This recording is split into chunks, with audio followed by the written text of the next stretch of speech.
జనులందరూ నాయన రక్షణ పొంది నాయన రక్షించబడి నాయన నీ నిత్య రాజ్యమునకు వారసులు ఉన్నట్లుగా కృప చూపించవలనని వేడుకొనుచున్నాం. ఈ సమయంలో నాయన ఆనందరావు గారు ఈ భూలోకమును విడిచి నాయన నీ సన్నిధికి వచ్చి ఉండగా నీకు కృతజ్ఞతాస్తుతులు చెల్లిస్తున్నాం. కుటుంబ సభ్యులు, రక్త సంబంధులు, సంఘము, స్నేహితులు, బంధువులు, నిలవైన వారు అందరూ కూడా నాయన ఈ సమయములో వచ్చి ఆ కుటుంబము దగ్గర వారితో కలిసి ఆ కుటుంబాన్ని నీ నామములో ఆదరిస్తూ మాట్లాడుతూ నాయన వారిని నాయన కలిసి వారి అన్ని విషయాలు నాయన తెలుసుకోవటానికి నీవు ఇచ్చిన కృపను బట్టి స్తోత్రములు చెల్లిస్తున్నాం. మరలా ఎన్నో మంచి శుభకార్యములలో కలుసుకొని నిన్ను మహింపరచినట్లుగా మేమందరం ఐక్యత కలిగి నీ రాక కోసము సిద్ధపడి ఎదురు చూస్తూ జీవిస్తూ అనేకులను నీ వైపు మళ్లించేటువంటి జీవవాక్యమును చేతపట్టుకొని జ్యోతుల్లాగా ప్రపంచములో ప్రజ్వాలించినట్లుగా నీ మహాకృప చూపించవలనని ఇడిచిన ఈ కుటుంబాన్ని నాయన ఆదరించి కాపాడవలనని నీకే మహిమ, ఘనత, ప్రభావములు చెల్లిస్తూ యేసు ప్రభు నామములో ప్రార్థించుచున్నాము తండ్రి, ఆమేన్. ఆరాధించెదము యేసయ్య నామమును పరిశుద్ధ సంఘముగా అన్ని వేళలా మేము ఆరాధన ఆరాధన ఆరాధన హల్లెలూయా హల్లెలూయా హల్లెలూయా ఆరాధన ఆరాధన ఆరాధన హల్లెలూయా హల్లెలూయా హల్లెలూయా ఆరాధించెదము యేసయ్య నామమును పరిశుద్ధ సంఘముగా అన్ని వేళలా మేము ఆరాధించెదము యేసయ్య నామమును పరిశుద్ధ సంఘముగా అన్ని వేళలా మేము. జాషువా గారు ప్రార్థకుడు, మంచి బలమైన ప్రార్థకుడు. తల్లి చనిపోయినప్పుడు ఆ శ్మశానంలో ఉండి ఈ పద్యాలు రాశాడు. తల్లి అంటే మహాప్రేమ. అదే మనకేం చెప్పాడు దేవుడు, నీ తల్లిని తండ్రిని సన్మానించుము అని మాకు ఆజ్ఞ చెప్పాడు. ఆయన ప్రార్థకుడై ఆ తల్లి ప్రేమ పోక ఆమెను పూడిచిపెట్టినటువంటి ఆ స్థానంలో పండుకొని ఈ 8 పద్యాలు రాశాడు. ఈ చోటనే ఏ సత్కవీంద్రుడి కమ్మని కలము నీ పొలంలోనే కరిగిపోయి, ఈ చోటనే ఏ భూములేరు రాజన్యుల అధికారముద్రికలు అంతరించి, ఈ చోటనే ఏ లేత ఇల్లాలి నల్లపూసల సౌరు గంగలో కలిసిపోయి, ఇది మరణదూత తీక్షణమై అలరుచున్నది మరణదూత. ఇది ఒక రంగస్థలం. ఈ రంగస్థలమున మనందరము పాత్రదారులం. కొన్నాళ్ళు మనం నటిస్తున్నాం. ఈ నటనలో మన పాత్రను పోషిస్తూ ఉన్నాం. ఈ పాత్ర ఇది రంగస్థలం. ఈ రంగస్థలంలో ఉన్నంతకాలం మన వేషధారులం ఎట్లా ఉండాలి? మన వేషము దేవుని కోసమే బ్రతకాలి, అదే ధ్యాసలో ఉండాలి మనం. కాకపోతే ఈ జీవన పోరాటంలో పని చేసుకోవాలి, దీన్ని బ్రతకాలి. ఇది తప్పదు. ఈ జీవిత సముద్రం, అందులో జీవన పోరాటం చేస్తున్నాం మనం. ఈ జీవన పోరాటం తప్పదు. ఎందుకంటే మనం బ్రతకాలి కనుక జీవన పోరాటంలో దేవుడు చెప్పాడు చూడండి, ఈ భూమి దున్నుకొని పొలం పనిచేసుకొని బ్రతకమన్నాడు. ఎటు చూసుకున్నా కూడా మనము దేవుని చెప్పిన బైబిల్లో మనము కరెక్ట్గా మనం నడుచుకుంటూ ఆత్మతో సత్యంతో అందరం కూడా జీవిద్దాం. మేలు చేయక నీవు ఉండలేవయ్యా, ఆరాధించక నేను ఉండలేనయ్యా.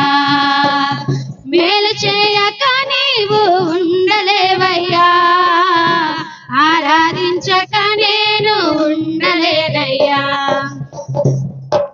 నిన్ను నమ్మినట్లు నేను వేరే ఎవరిని నమ్మలేదయ్యా.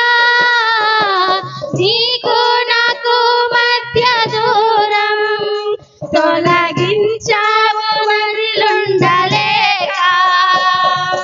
నిన్ను నమ్మినట్లు నేను వేరే ఎవరిని నమ్మలేదయ్యా. నీకు నాకు మధ్య దూరం తొలగించావు వదిలుండలేక. నా ఆనందం కోరేవాడా, నా ఆశలు తీర్చేవాడా, నా ఆనందం కోరేవాడా, నా ఆశ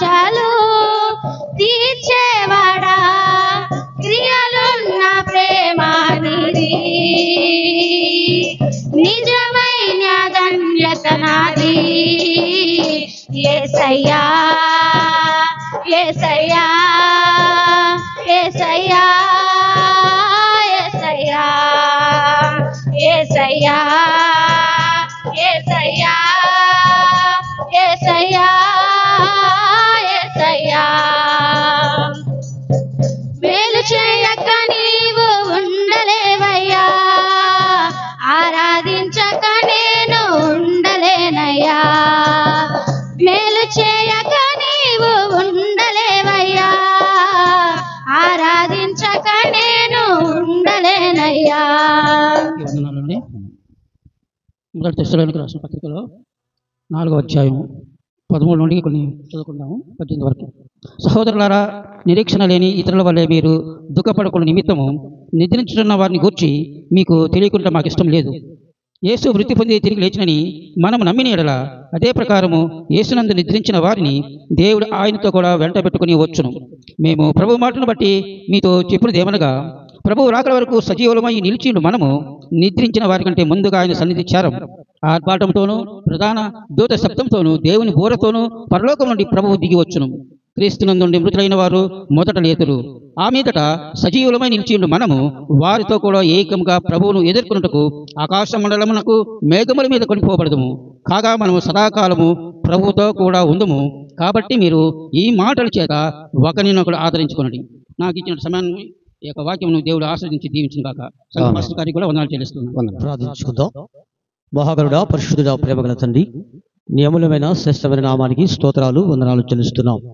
ఏ మధ్యాహ్న వేళలో ప్రత్యేకంగా నీ పిలుపునందుకొని మీ సంధికి చేర్చబెట్టబెట్టిన ఆయన ఆనందరావు గారిని బట్టి, తాను విడిచినటువంటి కుటుంబాన్ని బట్టి నీకు స్తోత్రాలు చెల్లిస్తున్నావు నాయన. ఈ భూలోకంలో కుటుంబం కట్టబడి సంతానాన్ని మీరు ప్రాప్తించి వారికి ఇచ్చిన కుమారులు కుమార్తెలు ఆయా కోణలు అల్లుల మన సంతానాన్ని మీరు బహుగా ఆశీర్వదించి వారును తండ్రి నైనా నీ యందు భయభక్తులు కలిగి నీ రక్షణ పొందుకొని ఈ కుటుంబంతో నోవాహు కుటుంబలే రక్షణకు పాత్రగా ముందుకు సాగే గొప్ప ధనిత మీ దాసులకు ఇచ్చిన భాగ్యాన్ని బట్టి స్తోత్రాలు చెల్లిస్తున్నాం. మరి ఆదరణ కుడికలో ఈ శ్రేష్టమైన కార్యాన్ని జరిగిస్తుండగా మీరు ఆదరించేంతవరకు నాయన మీ సన్నిధి తోడుకోండి. తాను విడిచిన కుటుంబానికి కావాల్సినటువంటి ఆదరణ, ధైర్యము అయాతని కృపను మీరు సహాయం చేయమని ప్రార్థిస్తున్నాం. నిరీక్షణ గల వారితో ప్రభావ ముందుకు సాగే కృపను సహాయం చేయమని అయాతండి తండ్రి ఎలాగో ప్రభావ భూలోకంలో నమ్మకంగా జీవించాడో తనకిచ్చిన బిడ్డలు కూడా భూలోకంలో నమ్మకంగా జీవిస్తూ ఈ భూలోకంలో ప్రభావ గొప్ప సాక్షులుగా వాడబడే కృపను సహాయం చేయమని ఈ కొడుకులో తండ్రి తిరిగినైనా దేవదేవకులు కూడా ప్రభావ శ్రేష్టమైన మాటలు అందించడానికి సిద్ధపడుతుండగా వారితో మాతో మీరు మాట్లాడి నీ ఆత్మ నింపి ప్రభావ నీకే మహిమ ఘనత ప్రభావాలు చెల్లించుకుంటామని మా కొరకే ప్రాణం పెట్టి తిరిగి రానియన్న నిజడే యేసునామమున తండ్రి. సమస్తమును తనకు లోపరచుకున్న జాలిన శక్తి కలిగిన ప్రభు మాట్లాడి ఆయన మన దీన శరీరమును తన మహిమ గల శరీరమునకు సమరూపము గలదానిగా మార్చును. దేవుని స్తోత్రం. హల్లెలూయా.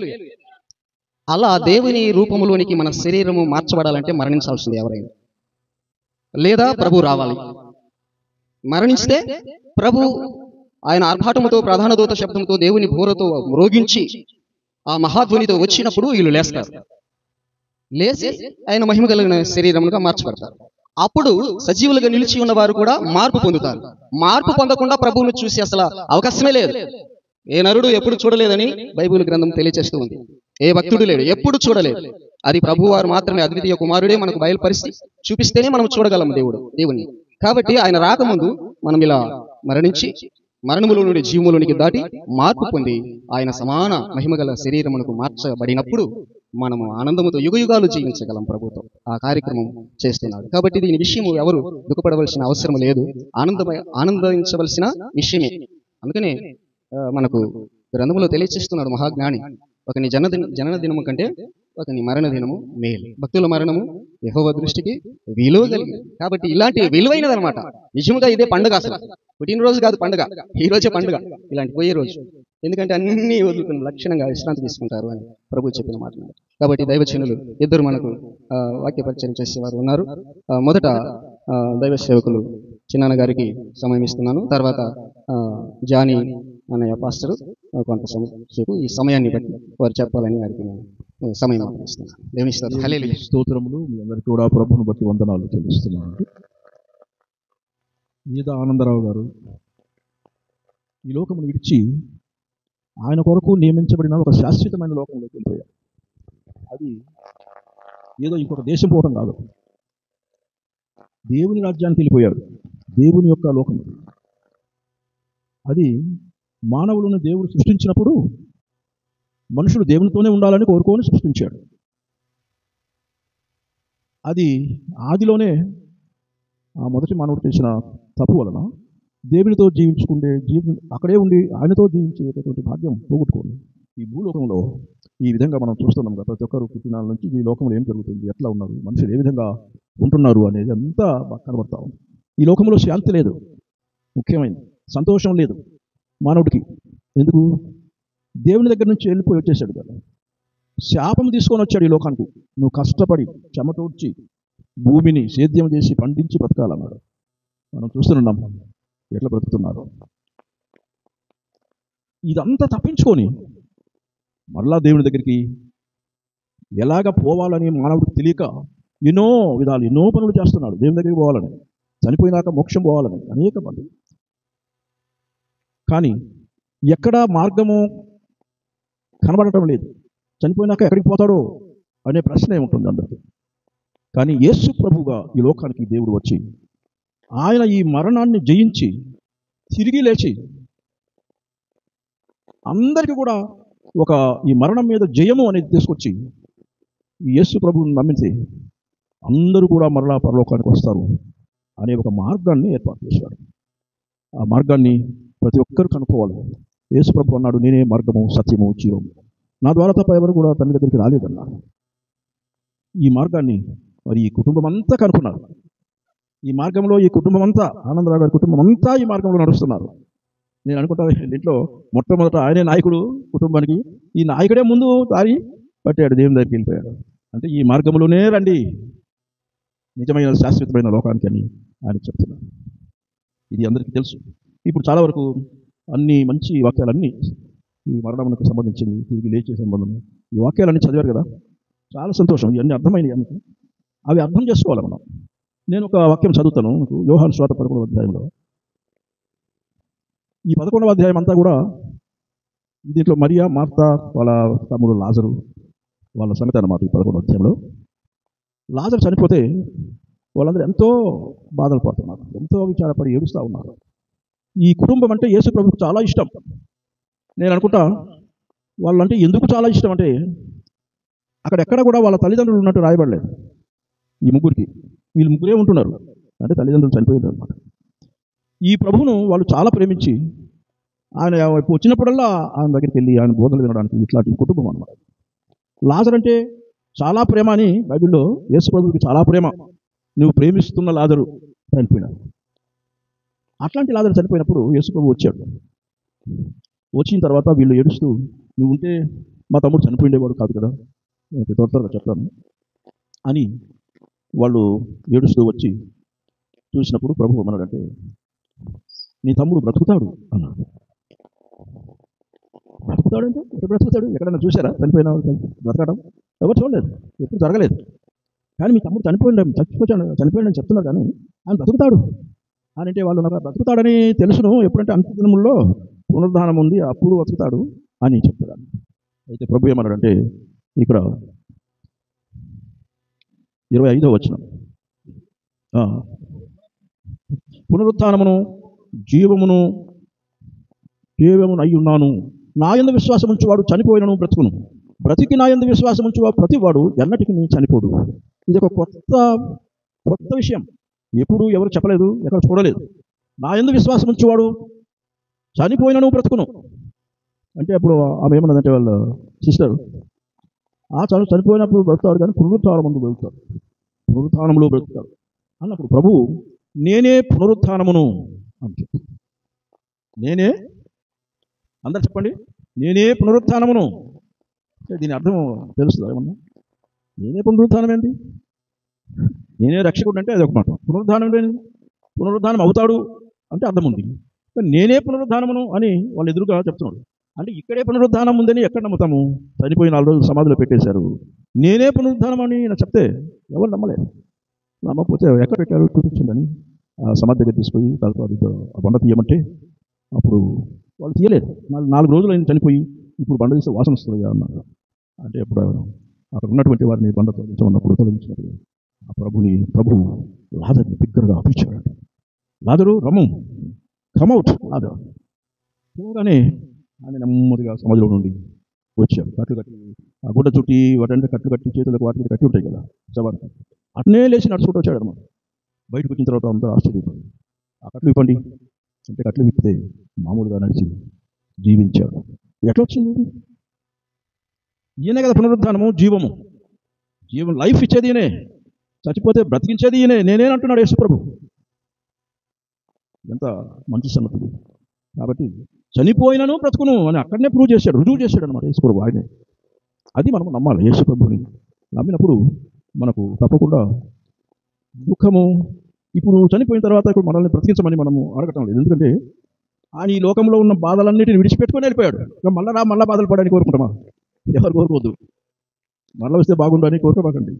ఈ లోకం ప్రతి ఒక్కరు ఎన్నో బాధలు పడి ఎన్నో కష్టాలు పడి జీవించి ఈ అంటెంట్ని స్థాపించుకుని వెళ్ళిపోయారండి.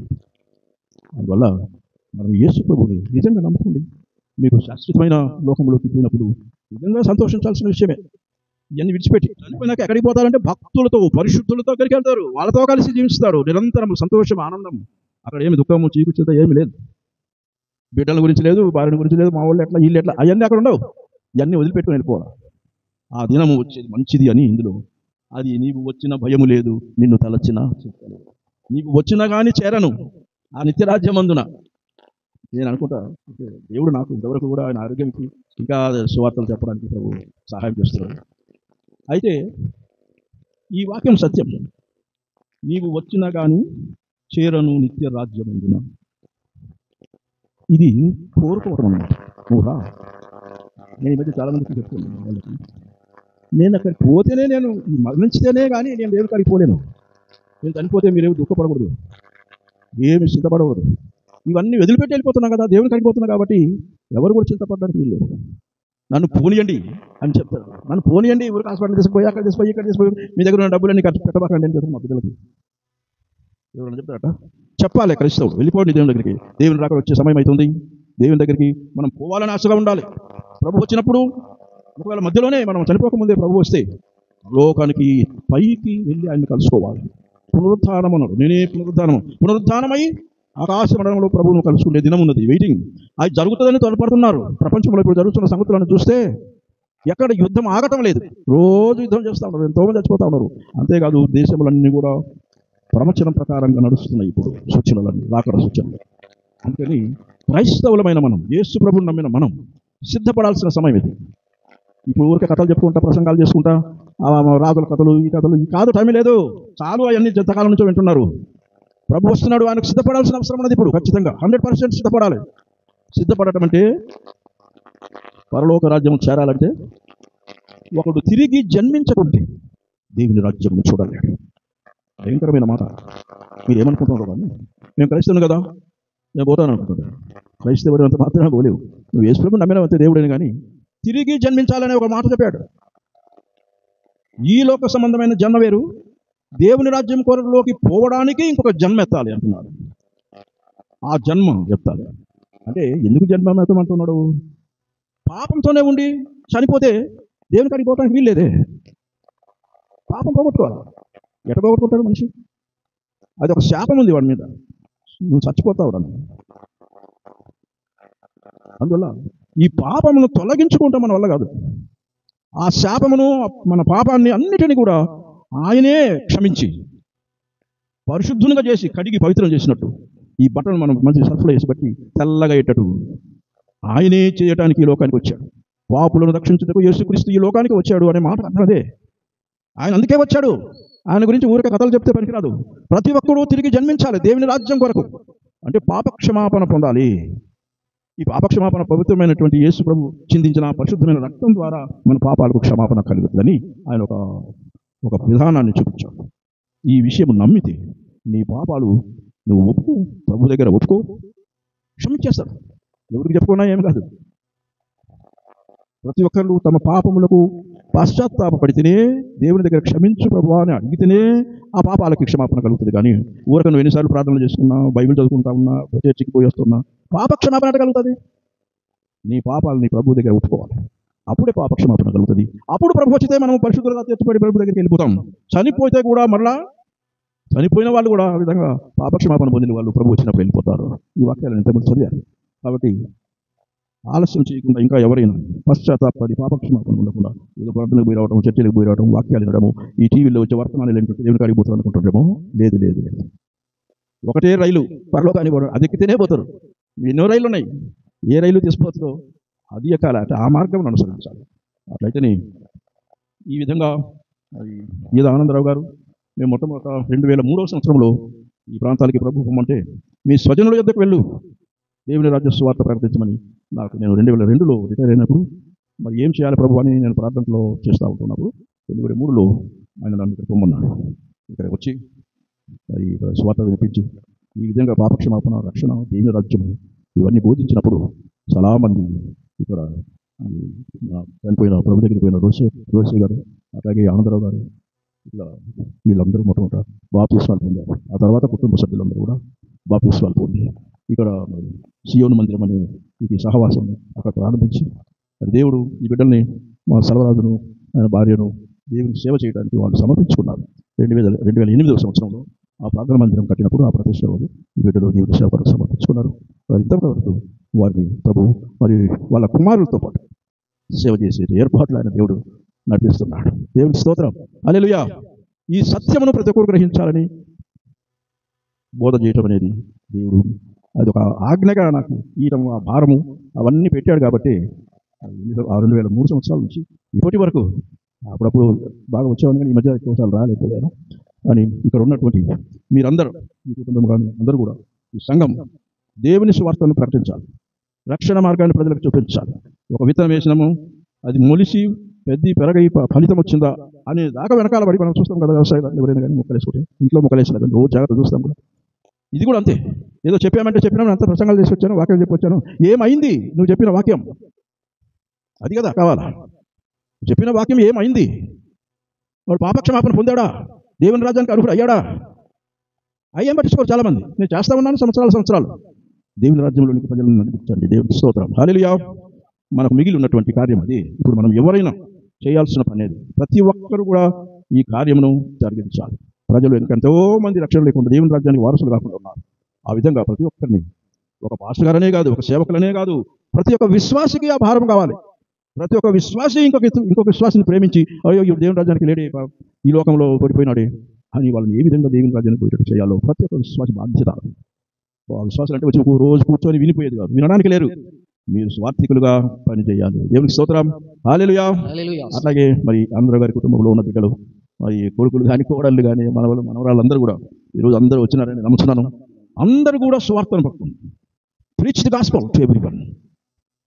నీవు వెళ్ళి సర్వలోకానికి సువార్త ప్రకటించుకుంటే, మీరు రండి, నేను చెప్పేది రండి. ఇట్లా మారిపోయింది సువార్తగా. రండి అని మా దగ్గర రమ్మంటారు కాదు, నీ దగ్గర రమ్మలేదు ప్రభు, నువ్వు వెళ్ళాలి సువార్త ప్రకటించడానికి. You must go and preach the gospel to everyone. అది కమాండ్. ప్రార్థన మందిరం ఒకటి వేసుకుని, పాకలు వేసుకొని దాంట్లో ప్రార్థన చేసుకుంటూ వస్తారండి. ఇది ఒక కొత్త మెథడ్. చాలామంది స్వార్థలు ఏం చెప్తారంటే, మేము ప్రార్థన మందిరం వేసుకోవాలండి. ఎందుకంటే మరి ప్రార్థన మందిరం వేసుకుంటే కానీ దాంట్లో ప్రార్థన చేసుకుంటే వస్తుంది. అది కాదు, నువ్వు వెళ్ళు, ముందు ఒక్కొక్కరిని పట్టుకో, ఒక పాపిని రక్షణలోకి నడిపించు, వాళ్ళు నువ్వు ఉన్న దగ్గరికి వాళ్ళే వస్తారు. మేము ఇక్కడ మొదలుపెట్టినప్పుడు సలవరాజుల్లో అక్కడ ఇంట్లో చిన్న పాక ఉండేది, తాటాక. అది సగం పోయేది, సగం తాటాకులు ఉంటాయి, సగమేమో వర్షం వస్తే నేను అక్కడే పడుకునే వాళ్ళం. వీళ్ళతో నేను ప్రార్థన చేసేదాకా కాలం చేస్తున్నాం ఇంట్లో. వర్షం వస్తే ఈ మంచాలను ఇటు పక్కకు జరుపుకునే వాళ్ళం, లేచి చదవలేదు పక్కకు జరుపుకొని అక్కడ కూర్చొని ఆ విధంగా ఇక్కడ ప్రారంభించబడింది ఈ దివ్యమైన స్వార్థ. ఆ తర్వాత ఈ ఇంట్లో ఆనందరావు గారి ఇంట్లో ఇక్కడ కూడుకునే వాళ్ళం. ఆనందరావు ప్రార్థనకు వచ్చినప్పుడు అందరికంటే గట్టి స్వరంతో భలే సంతోషంగా పాడేస్తారు. పాటలు పాడటంలో చాలా గట్టిగా పాడతారు, అందరు చిన్నగా పాడతారు. అది ఎప్పుడు నాకు గుర్తు. ఎందుకని ఇంత గట్టిగా పాడేస్తారు, పాటలు అంత గట్టిగా పాడతాడని ఆయన ఉన్న సంతోషం అంటాడు. Shout for the lord Bible అంటే షౌట్ చేయాలంటే, పాటలు అంటే గట్టిగా పాడాలి. అందరికి వినపడుతుందేమో, వాళ్ళు ఏమనుకుంటారో అని చిన్నగా పాడుకోవటం కాదు. గట్టిగా పాడండి, యేసు ప్రభువు గురించి వినపడుతుంది. వినాలా, గాలిలో పోతుంది సౌండ్. వాళ్ళు వింటేనే కొన్ని రోజులు వింటారు, చాటు నుండి వింటారు, దూరం నుంచి వింటారు. కానీ ఆ మాటలు చాలా శక్తి కలిగినది. కాబట్టి ఆ దేవుని వాక్యము వాళ్ళ హృదయంలో తెచ్చుకొని వాళ్ళు మార్పు వచ్చింది. ఒక రోజు తప్పకుండా ఈ మార్గంలోకి వస్తారు. ఆ విధమైనటువంటి దేవుడు మరి ఈరోజు ఆనందరావు గారు దేవుని దగ్గరికి వెళ్ళిపోయినటువంటి మంచి సందేశం. సలవరా చెప్తాడు, ఒక ఇది జన్మదినం కంటే మరణదినమే మేలు, జాయ్ఫుల్, హ్యాపీ. సంతోషపడండి. ఏం పర్వాలేదు. మరలా తిరిగి లేస్తారు. చాలా మంది అంటున్నారు తిరిగి లేచిన తర్వాత మనం పరలోకంలో కలుసుకుందాం. ఎక్కడ రాసింది పరలోకంలో కలుసుకుందాం? ఎక్కడ రాసింది? పరలోకంలో పోయి అంటే అప్పుడు చూసుకుంటాం. ఎక్కడ రాసింది? చూసుకుంటారు, గుర్తుపడతారంట. ఇవన్నీ చెప్తున్నారు, ఎక్కడ రాసలేదు అట్లా. ప్రభు అన్నాడు చనిపోయిన వాళ్ళందరూ దేవదూతల వలె ఉంటారు అన్నాడు. రెక్కలు ఉండవు కానీ మనమే దేవదూతల మహిమ ప్రభావములతో మనం ఆ రాజ్యంలో ఉంటాం. కానీ మళ్ళీ మన భార్య వచ్చింది, కొడుకులు వచ్చారు, వీళ్ళందరినీ గుర్తుపట్టేది ఎక్కడ రాసలేదు. తప్పుడు అన్నీ కూడా బోధలు చాలా మంది చేస్తారు. ఆ రాజ్యమే వేరు, అది భూలోకం కాదు. పరలోక రాజ్యము ఈ భూలోకం మీద వస్తుందని కొంతమంది చెప్తున్నారు. ఎక్కడ రాసింది? ఈ భూమి మీద కాదు. ముందుగానే దేవుడు ఈ భూమిని నాశనం చేసేస్తాడు, కాలిపోతుంది అన్నాడు పేతురు పత్రికలో. బూడిదైపోతుంది, కనపడదు అంట. అది ఎక్కడ ఉన్నది ఇదివరకు భూమి అని ఎత్తితే కూడా కనపడదు. అన్నీ మాయమైపోతాయి, అన్నీ తీసివేయబడతాయి. క్రొత్త భూమిని క్రొత్త ఆకాశమును నేను చేయబోతున్నాను, అందులో ఆ భూమిలో సముద్రము ఇక లేదు, అందులో ఏ దేవాలయము కూడా నేను చూడలేదు అన్నాడు యోహాను. ఇవన్నీ ఉన్నాయి బైబిల్లో రాసు. దానికి వేరుగా చెప్పే వాళ్ళకు మీరు చెప్పండి, అట్లా కాదు, అట్లా లేదు, లేని వాటిని ఊహించుకొని చెప్పదు. ఇది మన సంగతి కాదు, భూలోక సంబంధమైనది కాదు. కొత్త ఆకాశం కొత్త భూమి, యెరూషలేము పట్టణం దిగి వస్తుంది అన్నాడే, అది ఈ భూమి మీదకి దిగి రాదు. ఈ లేదు వెళ్ళిపోయింది, తీసిపడేసాడు, మొత్తం తీసిపోతుంది. ఇది ఏది ఉండదు దాంట్లో. సముద్రం లేదంట అసలు, సూర్యచంద్రుడు నక్షత్రాలు ఇక్కడ ఏమీ లేవు. వెలుగు ఎప్పుడు వెలుగే. ఆ పట్టణం గేట్లు ఎప్పుడు తీసే ఉంటాయి అన్నమాట, ఎందుకంటే ఎప్పుడు పగలే. మరి సూర్యుడు లేడా? సూర్యుడు మనకు దిగిపోతే రాత్రి చీకటి అవుతుంది కదా. ఇది లేదు అసలు, ఈ భూమి ఉంటే కదా, సూర్యుడు ఉంటే కదా, ఎవరు లేరు, అన్నిటిని తీసేశాడు. గోరే పిల్ల ఏ దానికి దీపము అన్నాడు, లోపల యేసు ప్రభువే వెలుగు, ఎప్పుడు పగలే. క్రొత్త దేశమా కాదా? ఈ దేశమా? ఈ క్రొత్త దేశానికి మనల్ని అర్హులుగా ఆయన చేశారు. యేసు ప్రభువుని నమ్మండి, మీ పాపాల క్షమాపణ పొందండి, ఆ రాజ్యంలోకి చేరగలుగుతారు. ఇప్పుడు మన ప్రియులు ఆనందరావు గారు వెళ్ళిపోయారు. దేవునికి స్తోత్రం చెప్పండి. హల్లెలూయా. ఆ విధంగా అందరూ ఎదురు చూడవచ్చు, తప్పులేదు. ఈ లోకంలో ఉండాలని ఆశించొద్దు. ఏముంది ఈ లోకంలో? ఈ లోకంలో ఉన్నదంతా నేత్రాశ, శరీరాశ, జీవపు డంబము తప్పితే ఏమీ లేదు. ఇది దేవుడి నుండి కలిగినది కాదు, ఇది దుష్టుడి నుండి కలిగినవి అన్నాడు. అవి కావాలి మనకు, అవి కావాలా? క్రైస్తవుడికి, క్రైస్తవులు మార్పు చెందాలండి. క్రైస్తవులు పొరపాటు పడవద్దు. మీరు దేవుని రాజ్యం పోవాలంటే చాలా మార్పులు జరగాలి. పూర్తిగా క్రైస్తవులు చాలా ఇబ్బందుల్లో ఉంటున్నారు. వాడు మారు మనసు లేకుండా క్రైస్తవుని అంటున్నాడు. మనసు మారలేదు, పాపం పోగొట్టలేదు, అంత లోకస్తులాగా లోకంలో పాపంలో లోకాశలతో ఈ కష్టాలు పడుకుంటూ జీవిస్తున్నారు క్రైస్తవులు. యేసు ప్రభువుని నమ్మిన తర్వాత యెహోవా నా కాపరి, నాకు లేమి కలగదు అన్నాడే. అంటే ఏం తక్కువ కాదు అంటున్నాడు ఆయన నమ్మితే. నాకు అయ్యి లేవు, అయ్యి లేవు, చాలా బాధలు పడుతున్నాము. ఏమైంది మరి? నువ్వు ఎందుకు యేసు ప్రభువుని నమ్మినావు? ఏమైంది ఆయన? ఆయన ఏమైపోయాడు? ఎందుకు బాధలున్నాయి? ఎందుకు కొరతలు ఉన్నాయి? నువ్వు నిజంగా ఆయన్ని కాపరిగా పెట్టుకోలేదు. నా కాపరి అయ్యా నువ్వు, నాకేం భయం లేదు అని. ఇవన్నీ కూడా క్రైస్తవులు ఈ కాలంలో తప్పకుండా మార్పు చెందాల్సిన అవసరం ఉంది. ఈ విధంగా మరి ఆనందరావు గారి ఈ లోకం విడిచినటువంటి సందర్భంలో నేను కూడా నిన్న పగలు బయలుదేరి వచ్చాను. మార్కపురంలో రాత్రి ఉండి తర్వాత వచ్చాను. దేవునికి స్తోత్రం. ఈ యొక్క మంచి సభలో, ఈ జ్ఞాపకార్థ కూటంలో నేను కూడా పాల్గొని ఈ విధంగా మీ అందరితో కలుసుకోవడానికి దేవుడు నాకు ఇచ్చిన అవకాశం బట్టి దేవునికి స్తోత్రం తెలుస్తున్నాను. మీరందరూ కూడా ఇప్పుడు వినే వాక్యం బట్టి క్రైస్తవులు, మీ చుట్టాలు ఎవరైనా ఇంకా మారు మనసు పొందకుండా ఉంటే, మీ బంధువులు కానీ, మీ స్నేహితులు కానీ, తెలిసిన వాళ్ళు కానీ చెప్పండి. నరకానికి పోతారు వాళ్ళు, యేసు ప్రభువుని నమ్మకపోతే. పాపం ఎంత అన్యాయం. నేనే పోతాను కదా చాలు, వాళ్ళు పోతారు, అంత స్వార్థం వద్దు. అది ప్రేమ కాదు. క్రైస్తవుడు అంటే ప్రేమ కలిగిన వాడు. ప్రేమతో దేవుడు ప్రాణం పెట్టడానికి వచ్చాడు. మనం కూడా ప్రేమించి వాళ్ళను, నరకానికి పోయే వాళ్ళను, మనం మార్గము, ఇది ఒక మార్గం కాదు, మతం కాదు, దేవుని రాజ్యానికి పోయేటటువంటి మార్గాన్ని చూపించాలి. ఆ విధంగా ఇప్పుడు ఉన్నటువంటి సంఘం కానీ, మా నూతన సంఘం కానీ, ఏ సంఘమైనా, నువ్వు ఏ గ్రూప్ అయినా దేవుని రాజ్యంలో లేవు. ఇక్కడ పెట్టుకున్నాం. ఒక గ్రూప్ వాళ్ళు పెద్దగా సహవాసం చేయరు. ఎక్కడ నేర్చుకున్నారు? ప్రేమించుకోండి. మీరు ఒకరినొకరు ప్రేమించుకున్నట్టు చూచి లోకము మీరు నా శిష్యులని తెలుసుకుంటారు అన్నాడు. చెప్పటం కాదు, నేను క్రైస్తవుని అది కాదంట. క్రైస్తవుడు ప్రేమించుకుంటుంటే చూస్తే, వీళ్ళు ఎంత ప్రేమ ఉంది, నిజమైనది. అది దాన్ని చూచి ఇతరులు ఈ ప్రేమ సంబంధమైన ఈ మార్గంలోకి వస్తారు. ఆ విధంగా ప్రతి ఒక్క సంఘములు కూడా, అది సంఘము, మా సంఘం, ఆ సంఘం అది ఎక్కడ రాసిలేదు. మా సంఘం అని అనందా బైబిల్లో. దేవుడు తన స్వరక్తమిచ్చి సంపాదించిన తన సంఘము అన్నాడు. అర్థమవుతుంది మాట. ఎప్పుడు మాట్లాడొద్దు మా సంఘము, నా సంఘము, నువ్వు కాదేడా. దేవుడు తన స్వరక్తమిచ్చి సంపాదించిన తన సంఘమును కాయుటకు మిమ్మల్ని పెట్టాడు. That's all. నువ్వు వాళ్ళని కాయి, మారు మనస్సు పొంది బాప్తిసం పొంది పాపక్షమాపణ పొందినటువంటి దేవుని బిడ్డలు సజీవంగా ఇక్కడ ఉన్న వాళ్ళను కాయడానికి మనల్ని పరిచారకులు అన్నాడు. సేవ చేసి దేవుని సేవలు అన్నాడు.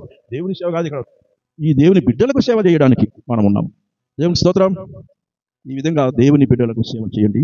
సేవకులమే కానీ మనం గొప్పాధికారం కాదు. ఈ విధంగా ఆనందరావు గారు దేవుని సన్నిధికి చేరిన సందర్భంలో ఈ సత్యాలు కొన్ని చెప్పాలని మేము వచ్చినప్పటి నుంచి కూడా 2003 నుంచి కూడా బైబిల్లో ఉన్న సత్యాలను చెప్తా పోతున్నాం. ఆ వాక్యము మనుషులను మారుస్తారు. అంతే. దేవుని స్తోత్రం. హల్లెలూయా.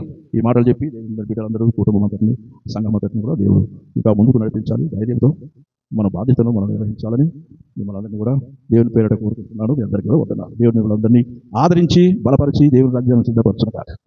అందరూ నాయన రక్షణ పొంది నాయన రక్షించబడి నాయన నీ నిత్య రాజ్యమునకు వారసులు ఉన్నట్లుగా కృప చూపించవాలని వేడుకొనుచున్నాం. ఈ సమయంలో నాయన ఆనందరావు గారు ఈ భూలోకమును విడిచి నాయన నీ సన్నిధికి వచ్చి ఉండగా నీకు కృతజ్ఞతాస్తుతులు చెల్లిస్తున్నాం. కుటుంబ సభ్యులు, రక్త సంబంధులు, సంఘము, స్నేహితులు, బంధువులు, నిలవైన వారు అందరూ కూడా నాయన ఈ సమయంలో వచ్చి ఆ కుటుంబము దగ్గర వారితో కలిసి ఆ కుటుంబాన్ని నీ నామములో ఆదరిస్తూ మాట్లాడుతూ నాయన వారిని నాయన కలిసి వారి అన్ని విషయాలు నాయన తెలుసుకోవటానికి నీవు ఇచ్చిన కృపను బట్టి స్తోత్రములు చెల్లిస్తున్నాం. వచ్చిన బంధువులు అందరికీ కూడా నాయన వారు ప్రేమతో ఒక విందు తయారు చేసి ఉండగా ఆ విందు అంతటిని చేసిన బిడ్డలను దీవించండి. ఆ ఆహార పదార్థాలను ఆశీర్వదించండి. తినుచుండగా అందరికీ నాయన మంచి బలమును ఆరోగ్యములను అనుగ్రహించవాలని, పంచుకుని అందరూ కూడా భోజనం చేయగలిగినటువంటి ఆయన మంచి సమయం అనుకూలపరచవాలని, మరలా నాయన వారు తిరుగు ప్రయాణాలు చేస్తుండగా క్షేమంగా వారి గమ్యస్థానాలకు నాయన చేర్చవాలని, మరలా ఎన్నో మంచి శుభకార్యములలో కలుసుకుని నేను మహింపరచినట్లుగా మేమందరం ఐక్యత కలిగి నీ రాక కోసము సిద్ధపడి ఎదురు చూస్తూ జీవిస్తూ అనేకులను నీ వైపు మళ్లించేటువంటి జీవవాక్యమును చేతపట్టుకుని జ్యోతుల్లాగా ప్రపంచంలో ప్రజ్వలించినట్లుగా నీ మహాకృప చూపించవాలని, ఇచ్చిన ఈ కుటుంబాన్ని నాయన ఆదరించి కాపాడవాలని నీకే మహిమ, ఘనత, ప్రభావములు చెల్లిస్తూ యేసు ప్రభు నామములో ప్రార్థించుచున్నాము తండ్రి. ఆమేన్. దైవజనులు ఆశీర్వాదాలు. ఇప్పుడు మన తండ్రి అయిన దేవుని ప్రేమ, మన రక్షకుడైన యేసుక్రీస్తు వారి కృప, పరిశుద్ధాత్మ యొక్క సహవాసం మనకందరికీ, ప్రత్యేకంగా ఆనందరావు గారి కుటుంబమునకు సదాకాలము తోడై నడిపించును గాక. ఆమేన్. హల్లెలూయా.